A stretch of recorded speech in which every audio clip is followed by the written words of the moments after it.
Hello guys, welcome back another video. Today in this video we will talk how to protect your Twitter account or how to make your Twitter or X account private. Okay, so first of all you need to visit on Twitter and you need to log in into your account, and all the steps are same for mobile and same for desktop version. Okay, and when you select this more button you will see this kind of options. You need to select settings and privacy.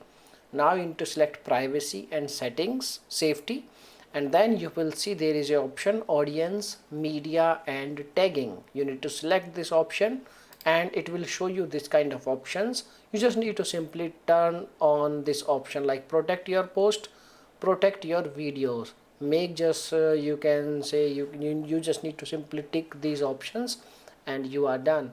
Now your account is fully protected. Now your account is fully private, or you can say like your X account is private. Okay, so by using this way you can do this thing. Okay, now if you have any other questions you can make a comment.